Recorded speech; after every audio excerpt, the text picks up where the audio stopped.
everyone, welcome to my channel Education Hunter.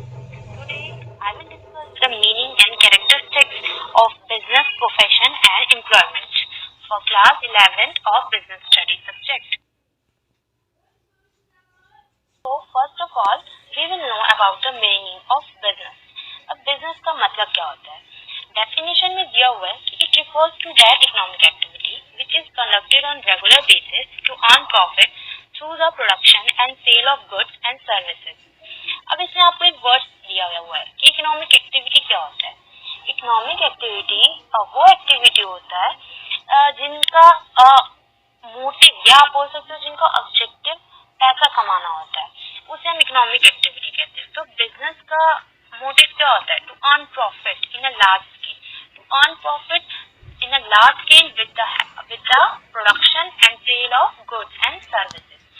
अब example में if a shopkeeper purchase some material for his domestic use, this activity will not be called business. But if he purchase the same material for selling it through his shop, then it will be a business.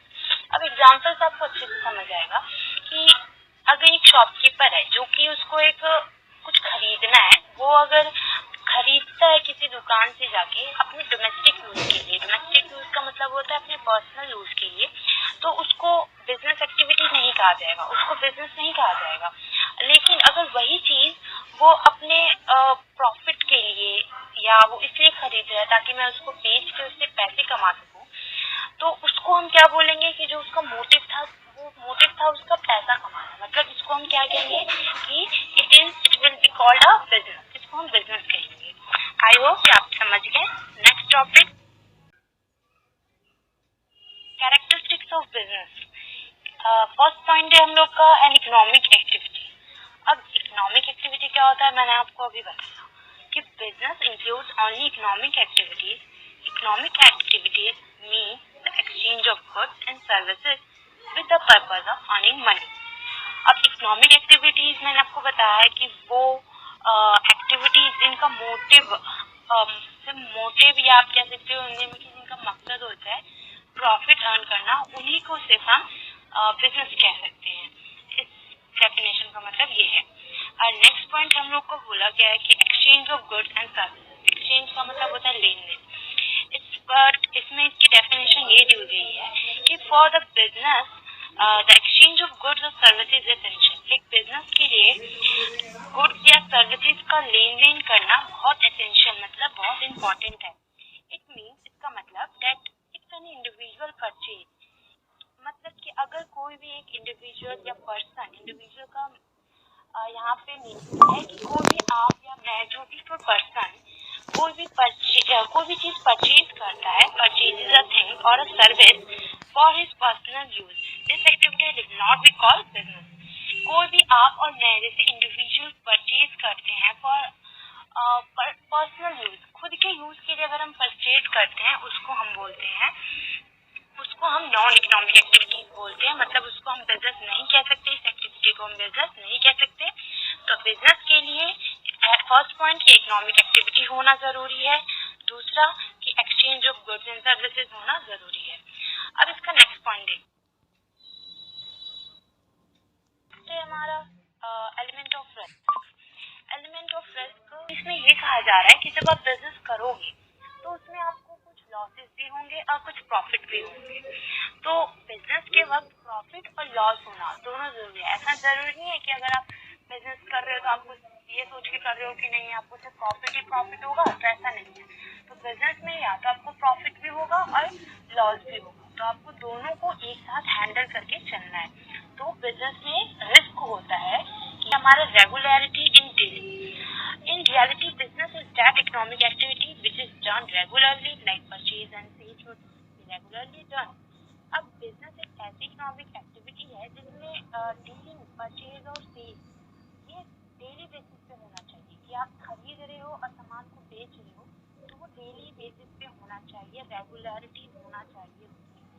But अगर आप if the activity is not regular but indefinite, it does not come under business. लेकिन आप regular basis पे अगर उस activity को नहीं बेच रहे हो, नहीं कर रहे हो, परचेज एंड सेल्स आप नहीं कर रहे हो, तो बिजनेस के अंडर नहीं आएगा. It will not be called a business activity. हमने जितनी बातें की सब बिजनेस पॉइंट ऑफ व्यू के बारे में बताया। मैंने आपको बताया कि बिजनेस क्या होता है, मैंने आपको बताया कि कैरेक्टरिस्टिक्स और या उसके फीचर्स क्या होते हैं बिजनेस के। अब मैं बताऊंगी आपको कि प्रोफेशन क्या होता है, प्रोफेशन का मतलब क्या होता है और उसके कैरेक्टरिस्टिक्स बताएंगे। तो सबसे पहले है मीनिंग ऑफ प्रोफेशन।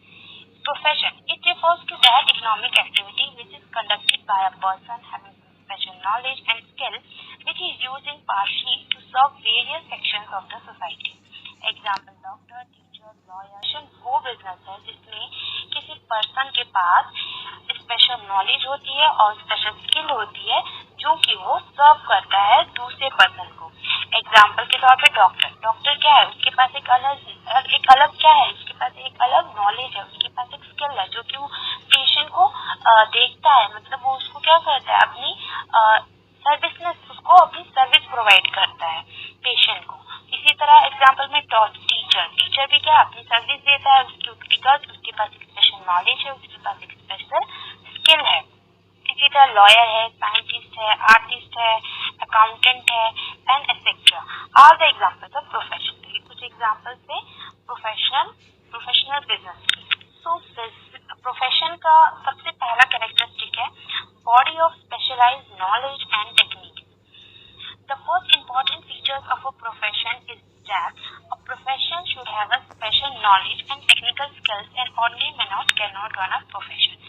अब इस हेडिंग का क्या मतलब है कि ऐसा प्रोफेशनल बिजनेस जो कि जिसके पास एक स्पेशल नॉलेज होती है, स्पेशल टेक्निक्स होती हैं, वही इस बिजनेस को कर सकता है, वही इस प्रोफेशनल बिजनेस को उसी को हम प्रोफेशन कहेंगे। कोई भी एक ऑर्डिनरी मैन जिसके पास ना ही कुछ नॉलेज है, ना ही कुछ एक्सपीरियंस है, ना कुछ टेक्निक्स है, तो वो प्रोफेशन को रन नहीं कर सकता। तो इस पॉइंट का यही मतलब है कि body of specialised knowledge and techniques जो कि एक प्रोफेशन के पास, जो कि एक प्रोफेशन बिजनेस में होता है। तो नेक्स्ट पॉइंट है हमारा formalised method of acquiring training and experience. इसमें ये बोला गया है कि there should always be a provision for training and experience in a profession. मतलब कि अगर आप कोई प्रोफेशन बिजनेस कर रहे हो, अब कौन कर सकता है जिसके पास जिसको एक एक्सपीरियंस है, जिसको ट्रेनिंग मिल रखी है उस फील्ड में, कि जैसे डॉक्टर है तो डॉक्टर को एक्सपीरियंस है भाई कि पेशेंट को कैसे हैंडल करना है, कैसे इसको क्या ट्रीट करना है, और इसको उसने भाई पढ़ाई की, उसको उस चीज की ट्रेनिंग मिली है तभी तो वो डॉक्टर बना है।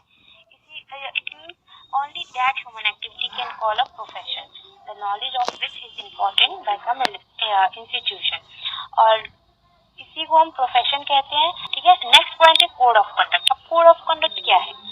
Members of profession are bound to follow code of conduct. जितने भी प्रोफेशन के जो प्रोफेशन बिजनेस के जितने भी मेंबर्स होते हैं उनको एक कोड ऑफ कंडक्ट दिया जाता है जिनमें उनकी सारी रूल्स एंड रेगुलेशंस को बताया गया है कि प्रोफेशन में आप क्या कर सकते हो, क्या नहीं कर सकते, जो कि उसकी ऑनेस्टी को, उसकी इंटेग्रिटी और उसकी मोरालिटी को दर्शाता है। Okay,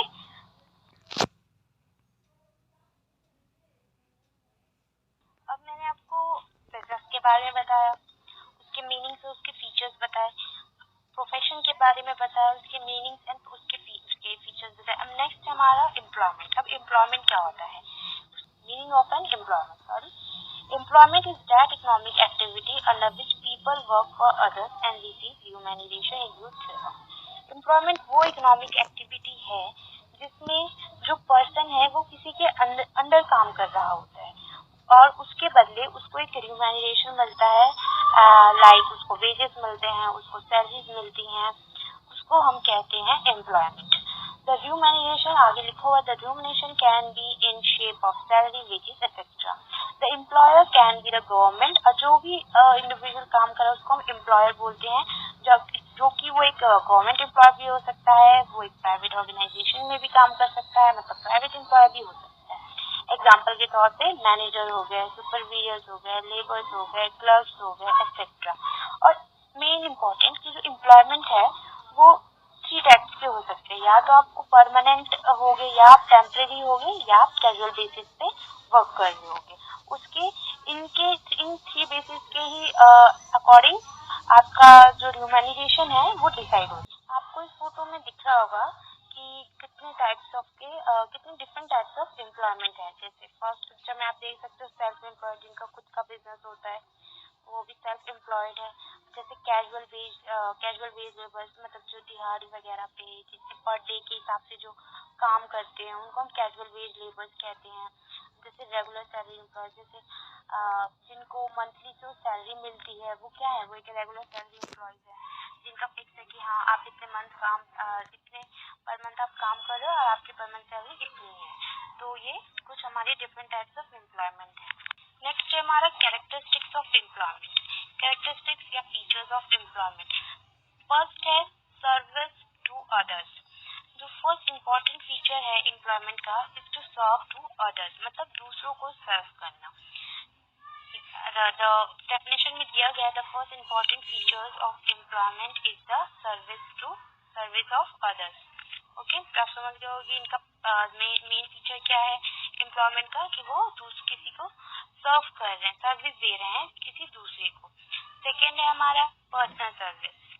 N employer has to provide service himself. एक एम्प्लॉयर को जरूरी है कि वो खुद को भी सर्विस दे। In other word, he can not get service from somebody else in his place. मतलब अपनी जगह वो किसी और को नहीं ले सकता सर्विस प्रोवाइड करने के लिए। ओके, अब नेक्स्ट है एग्रीमेंट। अब employment is obtained under a special contract. The basis of employment is permanent, temporary, casual is entered in the contract. Similarly, the basis of remuneration, salary, commission, fees, etc. is also written। अब employment करने के लिए आपको पहले एक agreement sign करना होता है। एग्रीमेंट में बताया जाता है कि आप भाई किस टाइप के एम्प्लॉय, परमानेंट हो, कि टेम्पररी हो, कि कैजुअल हो, पर तो उसी के हिसाब से आपका फीस रहता है कि भाई अगर आप परमानेंट है तो आपको सैलरी इतनी मिलेगी, अगर आप टेम्परेरी हो तो आपको इतना कमीशन मिलेगा, अगर आप कैजुअल हो तो आपकी इतनी फीस होगी। तो वो भी क्या है, वही जितना आपका सब कुछ जो भी आप वर्क कर रहे हैं एज एन एम्प्लॉयमेंट या एज एन एम्प्लॉय, वो सब आपका एक एग्रीमेंट में लिखा हुआ होता है। नेक्स्ट पॉइंट है हमारा नो नीड ऑफ कैपिटल। अब एम्प्लॉयमेंट के लिए कोई कैपिटल की जरूरत नहीं है। जैसे कि बिजनेस स्टार्ट करने के लिए आपको कैपिटल की जरूरत होती थी, लेकिन एम्प्लॉयमेंट के लिए कैपिटल की जरूरत नहीं है। जो भी कैपिटल की जरूरत होती है वो भी जिसके अंदर आप काम कर रहे होगे उसी को सारी कैपिटल लगानी होती है। तो आपका नो नीड ऑफ कैपिटल, इस पॉइंट में यही बताया गया कि there is no need of capital in employment. In other words, the capital is that of the master and not that of the employ. Next है हमारा no risk. The inherent risk in the job is that of the master and not of the employ. इसका यह मतलब है कि employment कोई risk नहीं होता। अगर आपकी फिक्स सैलरी है, फिक्स कमीशन है कि आपको इतना मिलना ही मिलना है, चाहे कुछ भी प्रॉफिट हो चाहे लॉस हो, तो मिलेगा ही मिलेगा। अब जैसे बिजनेस में क्या था कि भाई आपका बिजनेस है, अगर इतना सारे प्रॉफिट हुआ, इतना आपको लॉस उठाना पड़ेगा, इतना आपको प्रॉफिट लेना पड़ेगा। तो वो डिपेंड करता था कि मतलब आप किस टाइप का बिजनेस है, क्या काम कर रहे हैं आप, क्या इन्फ्लेशन है, क्या डिफ्लेशन रेट वगैरह चल रहा है। लेकिन एम्प्लॉयमेंट में ऐसा कुछ नहीं है। एम्प्लॉयमेंट में आपको जितना आपका एग्रीमेंट में डिसाइड है कि आपको इतना मिलेगा मंथली, तो वो आपको मिलना ही है। इसमें आपको कोई रिस्क नहीं है। जो भी रिस्क है वो आपके जिसके अंदर आप काम कर रहे हो, जिसके अंडर भी आप काम कर रहे होगे, जो भी आपका मास्टर होगा, उसको रिस्क बेयर करना होता है। आज का टॉपिक यहीं पे एंड होता है। इस टॉपिक से रिलेटेड अगर आपको कोई भी क्वेरी या कोई भी डाउट होता है तो आप मुझसे कमेंट में पूछ सकते हैं। और अगर आपको ये वीडियो पसंद आया तो लाइक कीजिए, शेयर कीजिए and subscribe to my channel.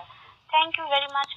और नेक्स्ट वीडियो में मिलते हैं difference between the business, profession and employment.